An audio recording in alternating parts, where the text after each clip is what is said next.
ये कहानी एक पुष्पा की है। वह सोनी की भाभी होती है, पर वह हर एक काम से जो सोनी करती थी उससे चिढ़ती थी। वह सोनी से एक सौतेलेपन जैसा व्यवहार करती थी, पर यह उसकी बहुत बड़ी गलती थी। वह सासू माँ के सामने तो सोनी से बहुत अच्छे से बात करती थी, पर उनके पीठ पीछे वह सोनी से बहुत ही बुरा व्यवहार करती थी। एक दिन पुष्पा सोनी से बोलती है, सोनी जरा काम में मेरी हाथ बटा दो, थोड़ा सा पोछा लगा दो, फिर उसके बाद चली जाना। भाभी आपको तो पता है ना, मेरा क्लास का टाइम हो गया है, मुझे लेट हो जाएगा अगर मैं ये सब काम करूँगी। इतने में क्या ही लेट होगा तुम्हारा, चलो जल्दी से कर दो, जल्दी जल्दी से करके चली जाना, फिर मैं तुम्हें कुछ नहीं बोलूँगी। अंदर से पुष्पा सोनी को नए नए बहानों से परेशान करने की तरकीबें निकालती थी। सोनी एक ऐसी लड़की थी जिसकी माँ ने उसको बचपन से कुछ काम नहीं करवाया होता है। वह उससे बड़े प्यार से रखती थी, उसे खाना पीना सब अपने हाथों से बना कर देती थी। पर पुष्पा इन सब चीज़ों से बहुत ही जलती थी। नहीं नहीं भाभी, आप अपना काम खुद कर लीजिए, मुझे कॉलेज के लिए लेट हो रहा है, मैं आके आपका हाथ बटा दूंगी। ऐसा कहकर सोनी अपने कॉलेज की तरफ चल देती है। पुष्पा फिर गुस्से से आग बबूला हो जाती है और अपना काम करने लग जाती है। कुछ टाइम बाद सोनी का बर्थडे आने वाला था और वह अपना बर्थडे सेलिब्रेट करने के लिए अपनी भाभी से पैसे मांगती है। भाभी मुझे कुछ पैसे दे दीजिए, मेरा जन्मदिन आ रहा है, मुझे अपने दोस्तों के साथ बाहर पार्टी करनी है। जन्मदिन के लिए इतने पैसे? मैं नहीं दूंगी कुछ भी पैसे, बहुत बिगड़ती जा रही हो। बाहर खाना, बाहर दोस्तों के साथ घूमना, घर पे बैठो आराम से। उसे उसकी भाभी बहुत सुना के उसे भेज देती है। फिर वह अपनी माँ के पास जाती है। माँ मुझे कुछ पैसों की ज़रूरत है, मेरा जन्मदिन आ रहा है, आपको तो पता है ना मैं दोस्तों के साथ पार्टी करती हूँ। उसकी माँ बोलती है, बेटा बाहर जाने से बहुत खर्चा हो जाएगा, तुम अपने दोस्तों को घर पे ही बुला लो, हम उनके लिए अच्छा अच्छा खाना बनाएंगे। पर माँ आपको तो पता है ना, मेरे दोस्त अंडे, मुर्गी, इन सब सी चीज़ों में से कुछ भी नहीं खाते, तो आपको इन सब का ध्यान रखना पड़ेगा। अरे हाँ हाँ बेटा, तुम्हारे दोस्तों को मैं अच्छी तरह से जानती हूँ, बचपन से जानती हूँ, उसकी फ़िक्र तुम मत करो। ठीक है माँ, फिर मैं कॉलेज के लिए चलती हूँ, आप ध्यान रखना इन सब चीज़ों का। फिर वह कॉलेज के लिए चली जाती है और उसकी भाभी ये सब बातें सुन लेती है। अब उसकी भाभी कुछ नई तरकीबें निकालती है ताकि वह उसके दोस्तों के सामने उसे जलील कर सके। अब उसके बर्थडे वाला दिन आज ही जाता है।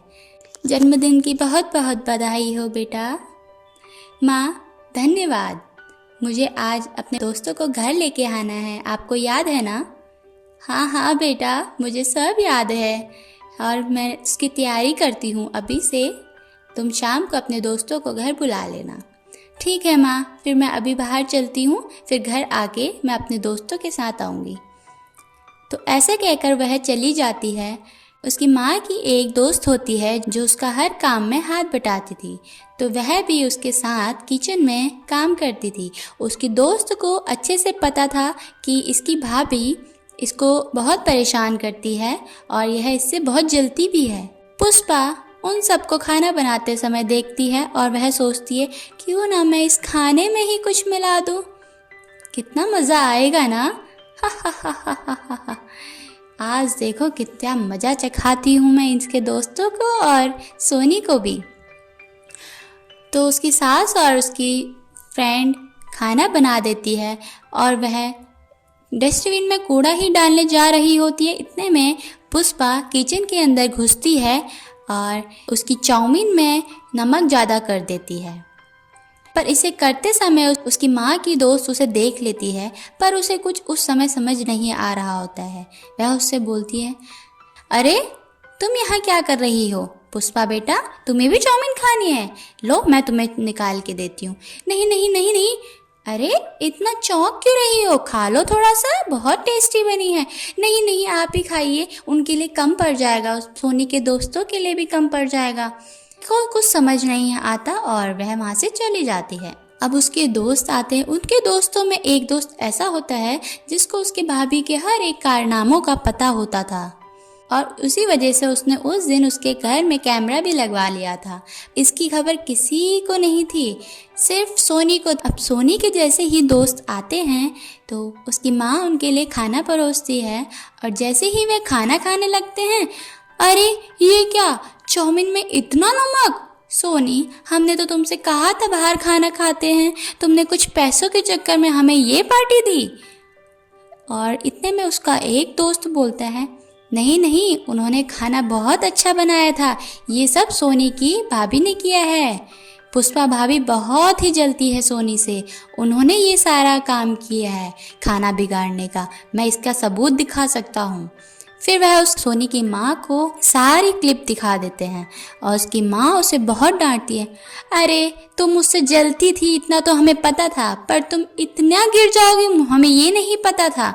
अब हम सब बाहर जाके खाना खाएंगे, तुम्हारी यही सजा है, तुम घर पे ही बैठे रहो, हमारे साथ आने की कोई ज़रूरत नहीं है। सॉरी माँ जी, मैं आज के बाद ऐसा कुछ नहीं करूँगी माँ जी, मुझे माफ़ कर दीजिए।